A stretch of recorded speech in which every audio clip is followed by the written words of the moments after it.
దాదాపు 22 నిమిషాల ముందే ప్రారంభించుకుంటున్నామంటే ఎంతటి ఉత్సాహం మధ్య ఈ సమావేశం కొనసాగుతుందో అర్థమవుతోంది. వేదికను అలంకరించినటువంటి జాతీయ అధ్యక్షులకు, వేదికను అలంకరించినటువంటి పోలిట్ బ్యూరో సభ్యులకు, రెండవ రోజు సమావేశానికి విచ్చేసినటువంటి state committee, national committee executive మెంబర్స్కు, క్షేత్రస్థాయిలో పాలు పంచుకుంటున్నటువంటి లక్షలాది మంది తెలుగుదేశం పార్టీ కుటుంబ సభ్యులకు రెండవ రోజు మహానాడు సగౌరవంగా ఆహ్వానం పలుకుతూ ఉంది. మొట్టమొదటిగా ఈరోజు మనం అన్న నందమూరి తారక రామారావు గారిని గుర్తించుకుని వారికి నివాళులు అర్పించేటువంటి కార్యక్రమంతో సభా కార్యక్రమం ప్రారంభమవుతుంది. ఇప్పుడే మన జాతీయ అధ్యక్షుల వారు మన పార్టీలో ఉన్న నిలువెత్తు విగ్రహానికి మాలాలంకరణ చేసి వేదిక మీదకు రావడం జరిగింది. ఈ సమావేశాన్ని ప్రారంభించుకుంటూ మనం ఈరోజు ఒక మహాపురుషుడిని స్మరించుకుంటూ ఈ రెండవ రోజు కార్యక్రమాన్ని మొదలు పెడుతున్నాం.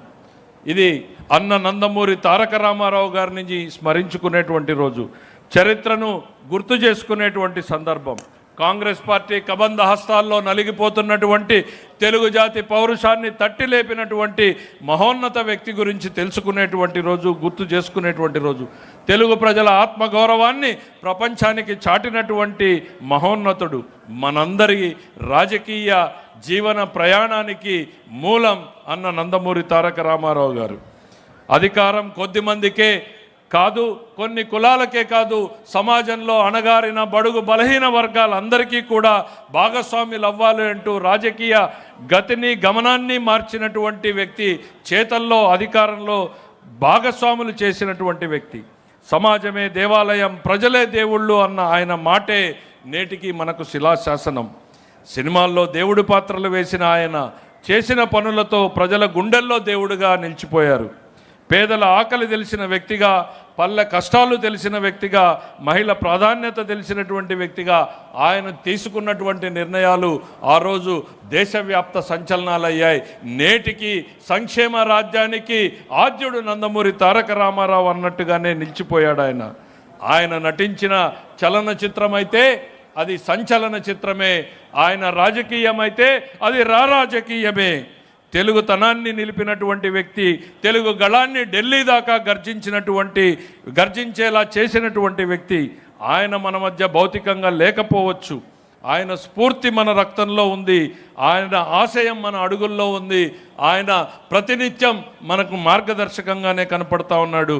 ఆయన మాట చూపిన బాటలో మనందరం మమేకమవుతూ ఆయనకు ఈ మహానాడు వేదిక ఘన నివాళినర్పిస్తూ ఈ కార్యక్రమాన్ని ప్రారంభించుకోవడం జరుగుతుంది. మొట్టమొదటిసారిగా అన్న నందమూరి తారక రామారావు గారి నివాళులు అర్పించేటువంటి ఒక ట్రిబ్యూటరీ వీడియోతో ఈ సభా కార్యక్రమం ప్రారంభమవుతుంది. Video please.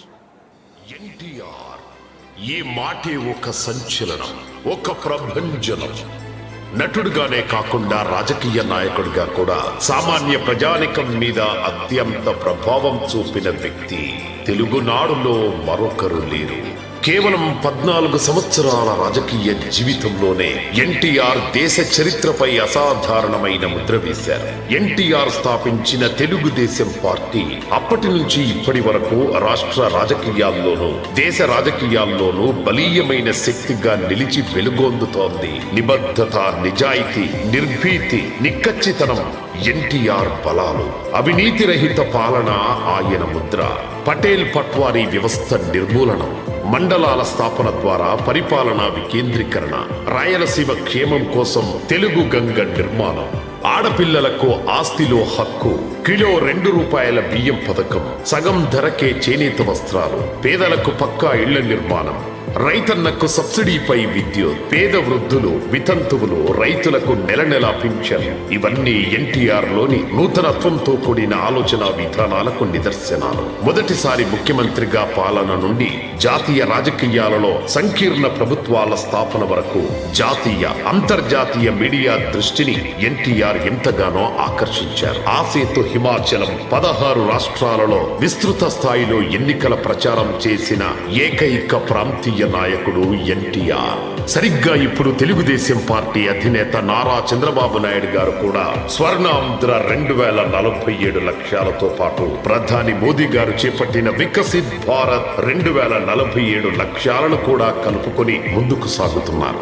ఎన్టీఆర్ ఆశయాలను నెరవేర్చడానికి ఎన్టీఆర్ మెమోరియల్ ట్రస్ట్ పేరిట చంద్రబాబు గారు స్థాపించిన ట్రస్ట్ ప్రజా సేవలో నిరంతరాయంగా తన కృషిని కొనసాగిస్తోంది. తెలుగు వారి జీవన స్రవంతిలో ఒక భాగమైపోయిన తెలుగుదేశం పార్టీని జాతికి ఇచ్చిన ప్రజానాయకుడు ఎన్టీఆర్ కు హృదయపూర్వక నివాళి అర్పిస్తోంది తెలుగుదేశం.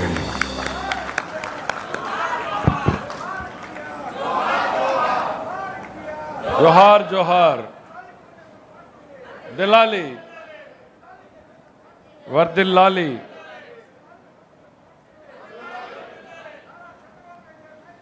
వర్దిల్లాలి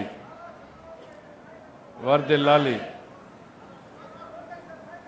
వర్దిల్లాలి వర్దిల్లాలి వర్దిల్లాలి.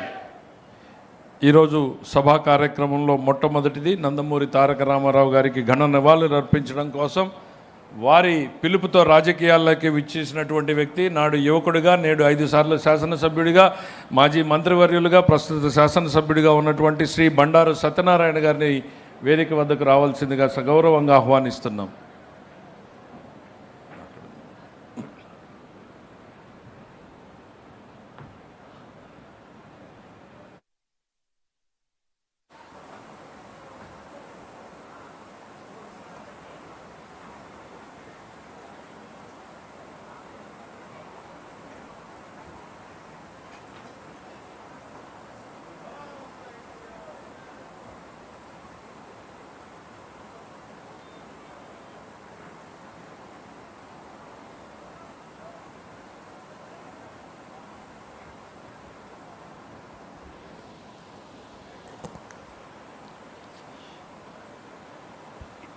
ముప్పై 34వ తెలుగుదేశం పార్టీ ప్రతిష్టాకరంగా